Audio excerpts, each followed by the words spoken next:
We are back with the Buffalonian Podcast for the first time in a minute. I'm Joe Cali. As always, I'm joined by none other than Dom Loss. And Dom, you know how they say football is back like 8 times a year? Yeah, it's like different, the first preseason game, the Hall of Fame game. Hall of Fame game doesn't count, and I'll die on that hill because the game's just a joke. But it's finally back. We're sitting here recording this on the opening Thursday night game of the NFL season. So it's exciting. We're a few hours out from that. Probably you'll see this tomorrow, which will be game 2, the Chiefs game in Brazil. Yes, Brazil. No, I forgot that game is Friday. Yeah, and it's on YouTube for free. How interesting is that? Is it on Netflix though? I think it's YouTube. We'll have to look at that. I'll get that information before we wrap up here today for anybody listening. But we are back, and the Bills are back on Sunday. They open the season on Sunday Night Football, 8:20 p.m. kickoff against the Baltimore Ravens. Big rematch from last postseason. In case anybody lives under a rock, that was a big conversation even going into the postseason with the offseason with the MVP voting, all that stuff, right? So that still hasn't died. It has not died. It has not died. If you go anywhere on Twitter or X, you will see discourse about those two quarterbacks still and how Allen should have won last year. Simply point them to Lamar from 2023 to make an argument, but neither here nor there. It's a new season. Hard Knocks has been going well, I think, for the Bills. I have not watched the most recent episode yet. Haven't had the time to, but it's boring, and a lot of people are saying it's boring. James Cook was like the only big thing this offseason. They focused on it for 5 minutes, not even. It was bad. I didn't like Hard Knocks, but it was good that it was boring. That's my take on it. I don't think we need to spend that much time on it because this was a quick intro hit, and then we're done. Yeah, this was quick. Wanted to get your opinion on it. I did watch all ups. Oh, I watched the last episode. Is that wait? The one that's out now is the last one. Yeah, only like 5 up. What a letdown, man. Well, I mean, we got nothing going on. It was only 39 minutes. The cutting wasn't even. They didn't even have anyone cut on camera. No. Like, they was all like off. Well, I'll spoil one. Like, not spoiling. No, everyone knows now. We know the people are cut. Well, Zach Davidson got cut, and they did this intro to him, and they were like, "Yeah, but he's not." Like, they brought his iPad in. It's like, so we don't even see him. Like, the conversation of him getting cut. I guess the Bills said no to that. I would have liked to seen Mike White. That conversation. It's not good. I mean, Mike White hasn't even signed with anyone's Pirate Squad. So no, it wasn't good TV. Like, I think I can say this from a biased Bills perspective. It was cool for the Bills to do it. Mm-hmm. It was unique to kind of see some background in what they do. Yeah, it was interesting to see a winning team. If you were one of 31 other teams, a fan of them, I don't know how interesting it would have been. It is, and I'm even saying that from a Bills perspective. It wasn't that interesting for me because it was really focused on not anything really all that interesting. There wasn't any really controversy. I mean, you're 100% right. The only thing that was really like, oh wow, James Cook. And it was 5 minutes, and then they're like, "Oh, he re-signed. Okay, cool." Or like Tyrell Shaver catches a cool one-handed touchdown against Tampa. It's like, oh my god, does that solidify his roster spot? And they like glossed over, and they didn't even. He finally makes the 53-man roster, and it's like, oh yeah, Tyrell Shaver has made the roster. It's like, okay, like. And also, just I gotta point my finger at some of the fans. All right, I don't like to do this a lot, but acting like Jimmy Charlo, whatever his name is, should have been on the 53-man. Get out of here! Get out of here! Everyone loves the preseason heroes, right? Listen. Buffalo Joe was one of them, and he's turned out. Okay, I'm not going to sit here and act like he hasn't. Jimmy Charlo could very well too. Who knows? Let's pump the brakes. All right, just because they're featured on an episode of Hard Knocks in a warm light does not mean you have to be pushing for them to make the roster. That's the one gripe I have with Hard Knocks. It just kind of like the preseason heroes just get amplified even more, and it's like they really played into the fact they lost 38-0 in a preseason game, like it was like the end of the world, like that tone as well. Yeah, what did it matter? What did it matter? It wasn't ideal. I guess it's interesting that now all the old Bills, Poyer, Phillips, Gabe Davis have returned to play on the practice squad, which is, again, I always look at it like all those moves to me are 10 out of 10 because it's like they have zero downside. Like, it doesn't work out. Okay, like, I don't know. Like, no, listen. Who knows? Maybe they have something in the tank and they can contribute. If not, yeah. Like, look at Jordan Phillips. It's a practice squad spot. Jordan Phillips now with Dwayne Carter rupturing his Achilles. No, he might get called up. He might get called up on Sunday, excuse me. But yeah, he might get called up. That might have been a good signing from a guy who knows the system. Probably was maybe potentially going to get called up anyways because we all thought Carter was going to be the healthy scratch. Favored to win every game still, the Bills. But not anymore. No, what game flipped? This game going up. It actually flipped. Yeah, they were 1.5 point favorites, another 1.5 point dogs. Dogs at home. I think they said it's the first regular season game they've been dogs since I think 2020 against Miami when they didn't know if Allen was going to play. Right. They were dogs against the Seahawks in 2020. I think they were underdogs against the Chiefs in 2020 at home. I might be wrong on that, but then obviously they were underdogs in the divisional round last year at home against the Ravens. That snapped like the overall streak. Mm-hmm. But yes, they were. Starting with everyone's favorite award, the MVP.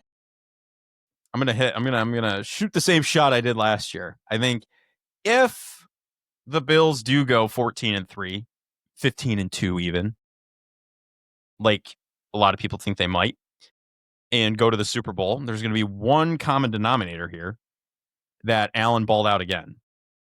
I would say Allen. Lamar is a good case for this season too, a bounce back. But I'm going to say Josh Allen just for the sake of, not to be homerish, but if the Bills do make the Super Bowl, like my prediction, then he would have to ball out. That's true. I think the Bills are going to be the number one seed in the AFC, so I think I would also go Josh. I don't think I've ever picked Josh to win an MVP. No, this is the first season. So this is the first season I'll do it. The first. I would say this. I think picking anyone outside of Burrow, Allen, Lamar, and Mahomes is probably just burning cash. Just because those are the big four, until otherwise, I think they're going to win all the MVPs. If you think those four are the best quarterbacks, which I think most people agree, how could you pick someone else to win the award? It's not going to go to a running back or a receiver. It would have went to Saquon last year. Yeah. It's really true. So I think it has to be one of those four guys. Narrative-wise, I don't know, Mahomes, I think it goes scorched earth and come back and just be like, I'm throwing 5,000 yards again, 50 touchdowns. They all have a case.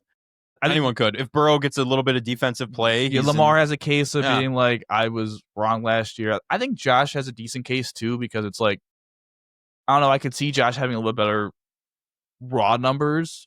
And if the Bills, again, go potentially be the number one seed in the AFC, someone had to ball out. Someone had to ball out. Burrow, I saw Sports Illustrated had him as his MVP pick. I think so did Fox. I don't know if the Fox fan vote or whatever. Yeah. The problem with Burrow is always this for me, is that if you don't think the Bengals are going to win the division, if you're picking the Ravens, then why would you pick? Yeah, why would you, I don't know. That's just I think you have to win the division if you're going to be the MVP. No doubt. We talked about what I remember the betting on the Bills show we were doing. We were taught when the All-Pro teams were released. Burrow was really showing that offense had firepower. It was really just the defense. Burrow did have a case.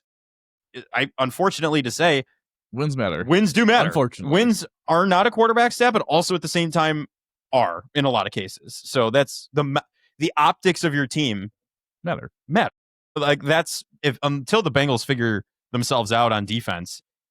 And the Ravens, until they can bounce past the Ravens, you're right. It's Lamar, Allen, or Mahomes at that point. Then for Offensive Player of the Year, I'm going my guy in Detroit. Jahmyr Gibbs. That was my pick too, believe it or not. Because I think he's going to have a season. I think this has become...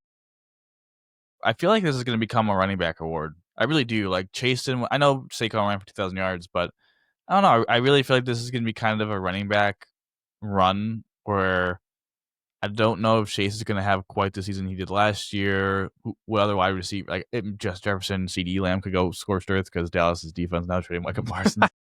Yeah. But no, I have Jahmyr Gibbs. I think he's going to get more of the carries now that David Montgomery, is still there. But with a new offensive coordinator, Ben Johnson leaving, I think he'll get more touches. And this is a guy that had 20-plus touchdowns from scrimmage last year.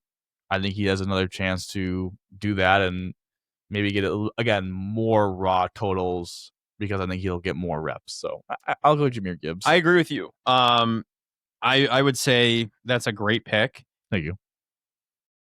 Like I said, I was going to pick him too. I'm just thinking for the sake of a conversation here, picking someone else.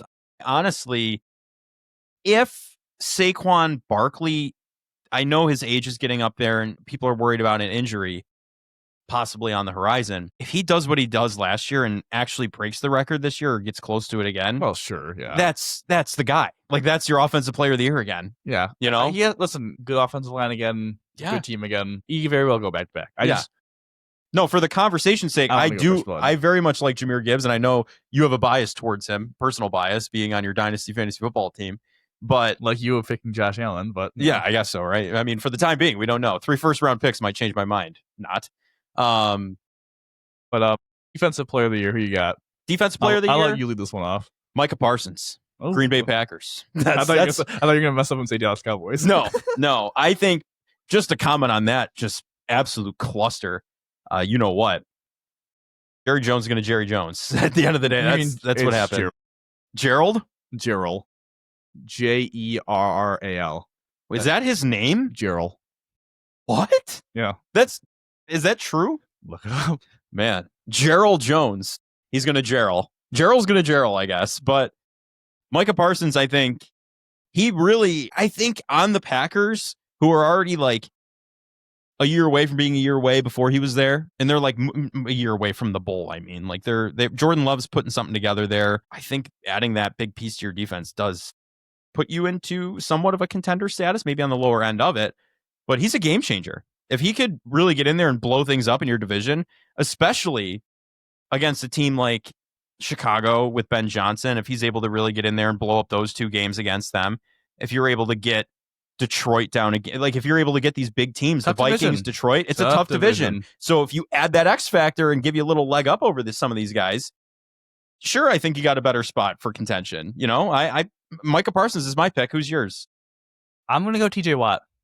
Oh, I think I think he's going to goes crazy. Like the 18 sack TJ Watt season. I think the Steelers are going to make the playoffs, and I think their defense is going to be a big reason for it. I don't know. I feel like every year we kind of write the Steelers off. And No, we do. There's no question about it. And I also feel like every year, like TJ Watt gets these like massive totals, but then obviously I don't think he has the quite of like the advanced numbers. But I think this year, I think it's going to go back to D lineman after I went to Sertan last year, DB. So I'll go TJ Watt. I like it. The Steelers are interesting this year. You're right. With Aaron Rodgers and company, kind of. I think they're going to be the second best team in that division. You think the Bengals fall? I would agree with you. I mean, the Bengals were third last year. I don't see what the Bengals, until the Bengals prove me otherwise. Yeah. Like they're going to be 9-8. Rodgers could have a Favre in Minnesota-esque season. I think he could be a game manager. Yeah. He's clearly slow. Have you seen those videos of him in training camp, in practice? They got to run the ball well, but Arthur Smith, I guess so. Artie's got it. Offensive rookie of the year. I'm going to go biased here. Also on my dynasty team. But I'm going to go Emeka Egbuka. I think I was not too high on where he landed with Tampa Bay, thinking of like Mike Evans and Chris Godwin. But Chris Godwin's probably not going to play for the first month of the year at least. And it's probably going to take him maybe another month to really get going. Yeah. And everything from camp is saying this dude is kicking some major butt. And that offense, man, I mean, led the league or close to leading the league in passing yards and passing touchdowns, with Baker. If he has another one of those 35 touchdowns and like 4,500 yard seasons, like that's probably going to lead to Egbuka being an 1,000-yard receiver and, probably putting up 10 plus touchdowns. I also think this isn't a great quarterback class. And Cam Ward, I think, is in a tough spot with Tennessee. I don't think they're going to win a lot of games. So it would be hard for me to see Cam Ward winning it.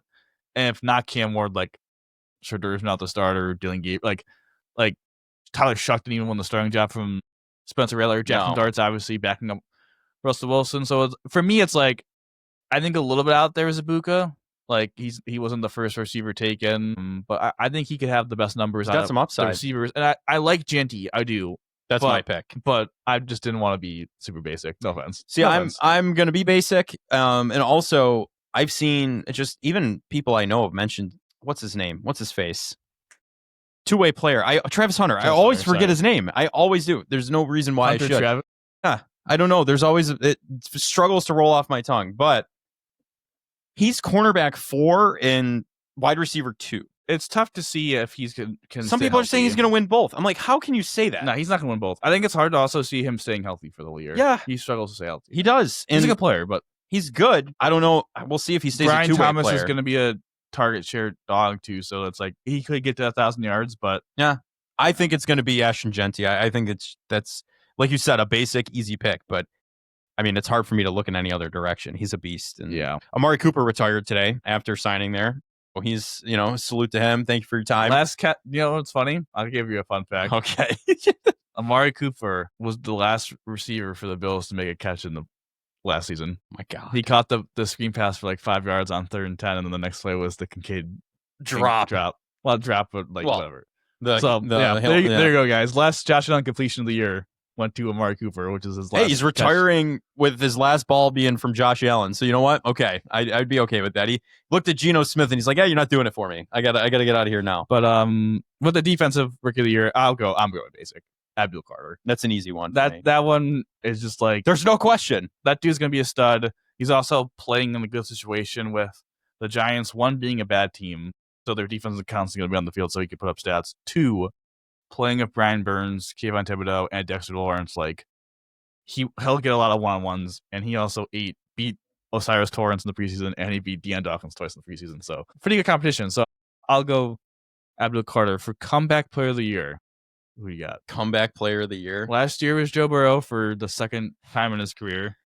Comeback player of the year. I don't know. I don't know what to call comeback player of the year because truthfully, the past, not Joe Burrow. They stopped doing the if you're trash. They did? Yeah. Because Joe Flacco came back from the Jets and got... They stopped trying to do... They stopped... I still think Darnold was a finalist last year, so... Was he? But if you don't have a pick, I'll pick. I don't have one off the top of my head right now. You can go I'll ahead. go CMC. That's a good pick. I think he does have a chance to really... I just worry... Will he stay healthy? Dak's the favorite, or maybe it is CMC. Again, I guess it's still a comeback player. Well, I guess so, but I think he's gonna have a really monster season, because they're gonna believe that he's healthy. So I think CMC, again, kind of an easier pick, but there are a couple. There like Aiden Hutchinson's one. Yeah, Hutchinson, JJ McCarthy. Does he count? That's why I was almost. He's listed on the odds. I was just looking at the betting odds. I was almost gonna pick him, but I was like, are they gonna count him? Like I don't know. If he balls out, I feel like he's got a good chance. I guess it's what? I guess it's true. It's come back from something. He's coming back from a major injury. That's true.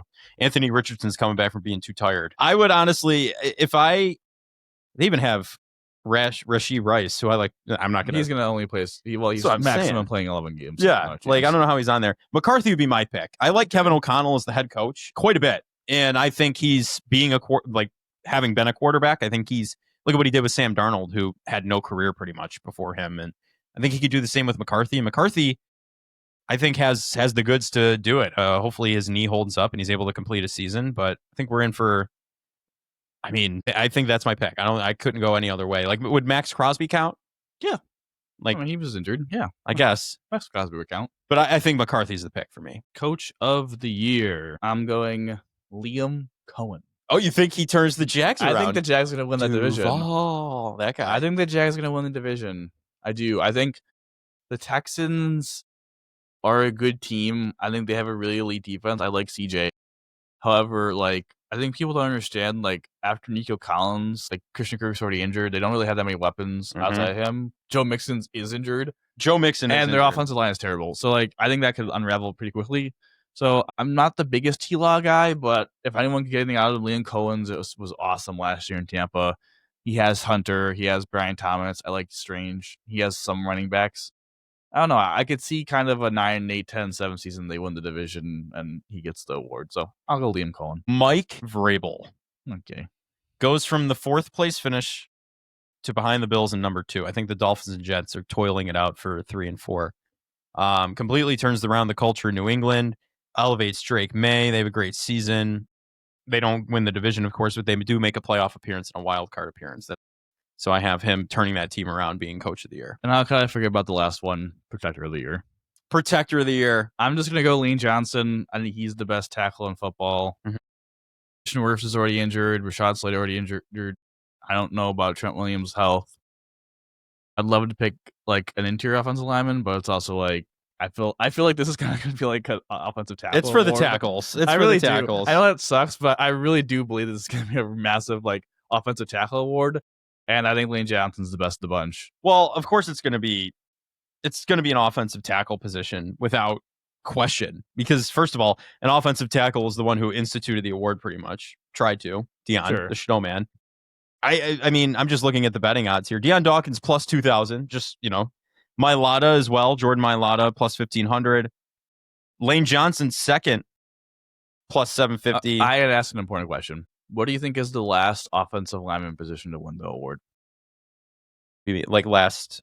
Lane Johnson's a right tackle.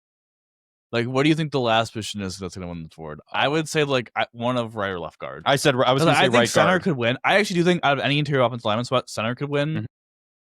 Yeah. Oh yeah, center guard. Absolutely. I think guard will be tough. I think right guard is right guard. Yeah. I'll go left guard. Yeah, I'm going right guard. I feel like right guard, you're in the gridiron. You're really struggling there. I feel like I have to go Lane Johnson here too. I do like Trent Williams though as well. I feel like he possibly could. But for the sake of being different, I'll say Trent Williams. But now let's go division winners. I'll just wrap off my AFC ones, then you could do your AFC ones, and then you can start the NFC. Got a little music here for the division winners. My division winners are a little lame. I'm not gonna lie. I'm going pretty chalk. Bills are gonna win the East, Ravens the North, Chiefs in the West, and then I have my one kind of surprise Jags in the South. Okay. I have my predictions here. Bills, Ravens, Texans, Broncos in the AFC. Do you think the Broncos are going to win the AFC West? I think they're taking a step back this year. The Chiefs. Yeah, absolutely. NFC East, Commanders overtake the Eagles. NFC North, Lions stay on top with Packers in second. NFC South, Panthers overtake the Bucks. And the NFC West, the 49ers win. Wow. So can I ask, who are your playoff teams? I'll say this too. I have the Eagles in the NFC East. Okay. I had the Packers pre-Micah Parsons. Did you? And then, you got to give credit where credit's due. And then I have the Niners and then the Bucks winning the NFC South. Okay. Can I ask you playoff winners? The playoff teams, I should say. Playoff teams. So it's for the AFC. Obviously, I have the Bills as the 1 seed, Chiefs 2, Ravens 3, Jags 4. I have the Broncos 5th, the Texans 6th, and the Steelers 7. Okay. So I had like the Bengals missing out. I had the Chargers missing. I don't have the Patriots in. Dolphins not in. I don't know what order I have these in, just because I wrote these down in kind of a frenzy at some point earlier this week. I have the Bills and Patriots making the playoffs, the Ravens, the Jaguars, and then Denver, KC, and the Chargers. I think all three of those. I think there's a 3-team division this year in the AFC West because it is so competitive. And even though I hate Greg Roman, I have to respect Justin Herbert enough to, maybe put something together. So, and then in the NFC, I have the Commanders and Eagles going to the playoffs, Lions, Packers, Vikings, another 3-teamer, and then the Panthers, the solo team from the NFC South, and then the 49ers and Rams. You have the Panthers winning that division? Yeah. You didn't hear me say that in the division winners? I must not have. Panthers overtake the Bucks, baby. For the NFC, I have the Eagles as the 1, the Niners as the 2. I just think that's scheduled. They're going to win a lot of games. Mm-hmm. 3, I got the Pack. 4, I got the Bucks. 5, Lions. 6, Rams. And 7, originally I had the Cowboys, but then they did Gerald Jones existed, and then so I'll put the Vikings as my 7th team. But yeah, I won't bore people too much if I have prediction wise. But in the conference championship games, I have the 1-seeded Bills hosting and defeating the Chiefs, and in the NFC, I have the 4-seeded Bucks defeating the 6-seeded Rams. Little chaos. I got the Bucks, Bills Super Bowl. What do you got? I have championships. Bills beating the Ravens. I think the Chiefs and Bills meet up in the divisional round, if they meet up at all. And then in the NFC, I have the Packers beating the Commanders and going to the Super Bowl. Bills, Packers, I have in the Super Bowl. So who do you have winning between Bills, Packers? What do we think here? The Bills win. I think Micah Parsons gets snuffed out. The protector of the year creator, not the protector of the year. We don't know if that's going to be that way.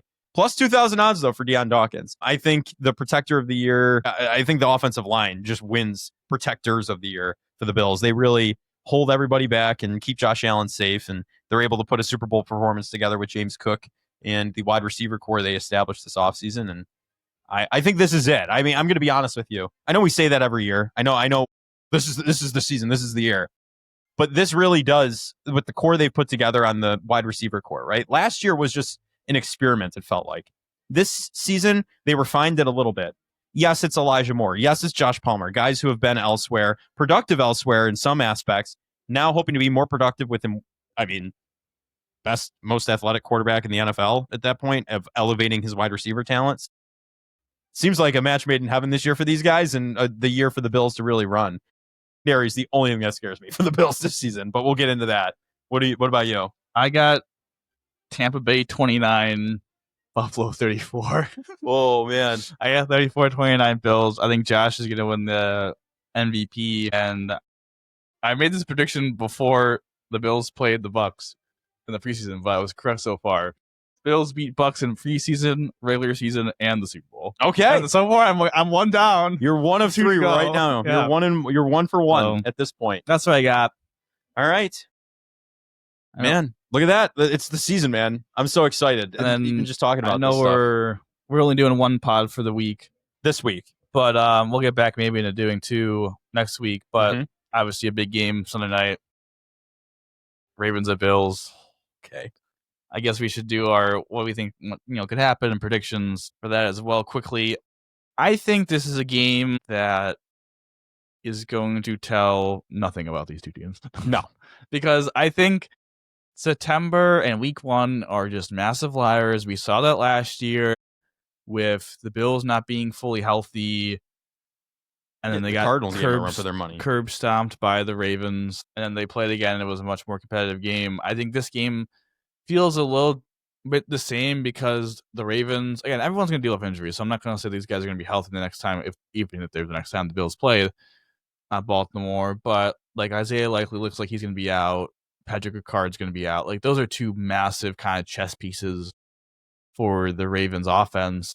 And I think that helps the Bills. Now, granted, the Bills could also say we're probably going to be down to Davis White and Max Harrison. So yeah. And we're having 2 rookie defensive tackles probably play against this front. So it's a learning experience. I think we learned last year to kind of just understand that obviously this is an important game. This is a tiebreaker. Potentially, like if these 2 teams win the division, this is a tiebreaker, and for conference standings, this does hold up some weight. And the Bills were fortunate last year that the Ravens just blew a bunch of games against some really bad teams, and yeah, they didn't have to worry about ever them tying. So, yeah, but I don't know. I think it's a good test for the Bills. We get to see again the new receiving core with Josh Palmer. We'll see if Keon plays, but Palmer, I think this is kind of what they brought him in for because I think the Ravens are going to make them throw the ball to the outside with trying to stop the run and. We shall see. Matt Prater probably how much was awesome about this entire thing is like how much money would you have had to be like, yeah, I actually think if the Bills kick off week 1, the first kickoff will be done by Matt Prater instead of Tyler Bass. The odds on that, I mean, I can't even. If you would have had that odds in like March, you'd been like, oh my god, like Tyler Bass like just was terrible in camp, or is he like out for a long? I mean, he is out 8,000 to 1 probably, seems, but yeah, that's definitely. I mean, listen. That plays a factor right there. The Ravens also have a rookie kicker, no more just Tucker. So I think special teams always finds a way to be really these type of games. And special teams, special plays, special players, man. And then obviously it's Josh versus Lamar. A healthy Matt Milano, I think, is a real X factor. Yeah, especially if he plays the way he's We'll see who plays cornerback 2 if Trey doesn't play. Is it Jamarcus Ingram? It seems like they're leaning towards Dorian Strong. Sorry. Thinking of Dr. Strange. I was thinking you're 1,000% right. Yeah. Hit my mind. DS. Gotcha. Well, I don't know. What do you think about the game? I'm really not that nervous about it because I'll just live with the result and we'll see what happens in January if they play again. That's the best way to look at it. I have the same feeling I had with the Bills-Rams game last year.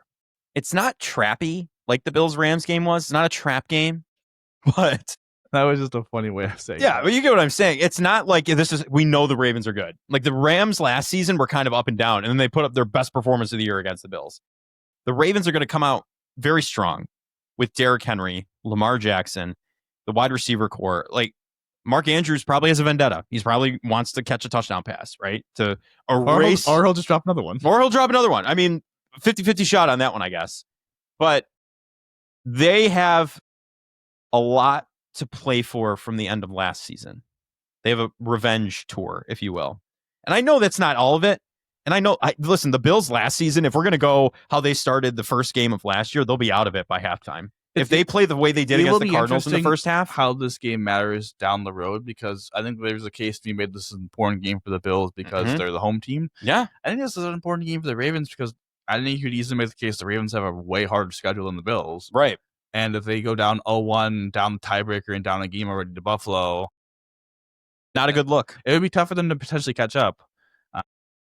Well, and if they go on a stretch of dropping bad games to bad teams, again, who knows? With that being said, though, prediction time. I think I predicted this as a loss.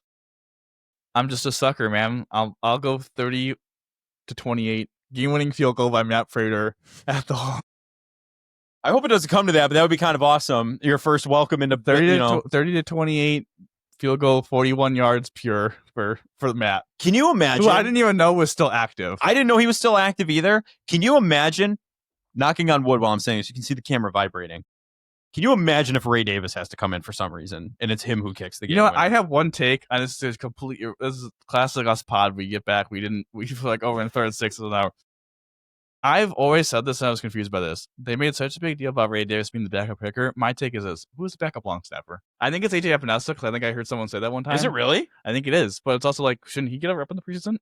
He should. He should have been snapping at Ray. No, let's not get stuck in this rabbit hole, and you can finish your points. No, but I'm just saying, Ray Davis. The Ray Davis thing, watching him kick, I guess that was the more exciting part about Hard Knocks when they went into that. But imagine if that was him who ends up kicking the game winner in that. I mean, knocked on wood again, just to say, because that means something happened to Prater, and I don't want that to happen. I think, and like to you, I feel like I'm a sucker right now. I really do, because I think it's the vibes, the energy surrounding the regular season finally being here. And within an hour of this podcast wrapping up, I will be watching football again. Like, that is all starting to hit me. And I have the utmost confidence in the Buffalo Bills to do what they need to do and get to the promised land. The Bills are winning this game. And it's not as close as the last game. It's not as close. Okay, so it's a 3-point deficit instead of 2. No, you're right. That could very well be it. I truthfully think the Bills can put this one away with a late touchdown to Josh Palmer in the final closing minute of the game. They go up by a score from a tie game and they ice it. Well, what's the score? I guess I'm thinking like it's going to be a lower scoring affair.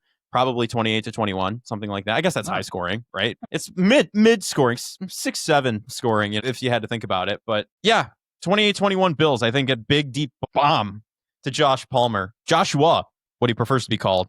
I think it's gonna be an interesting game. I think the Bills can kind of follow the game script they had a couple months ago of all that time in January.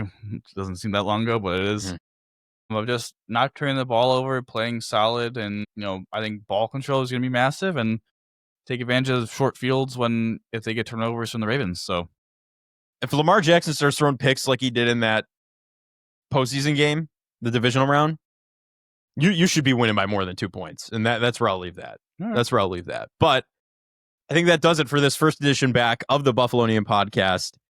Getting excited. We'll probably more than likely have 2 episodes for you next week with the regular edition, and then on Fridays we do the betting on the Bills to preview the NFL weekend, and we're gonna have to do that differently coming up soon because they're Thursday night in like week 3, so the schedule's gonna get, just as we get the schedule back on track, it's gonna get completely jambled back up because of the NFL schedule. But stay tuned, we're excited to be back and can't wait to do more NFL content and cover the Bills' run to the Super Bowl this season. What do you think, Dom? Sounds good to me. Where did I sign up? Yeah, sounds good. Well, we're signed up. Thanks everybody for listening. We'll be back on Tuesday or Wednesday. We'll get a more definitive schedule as we move on. But Dom, how do we always end these, buddy? I don't remember. It's been a minute. Go Bills, baby. Go Bills.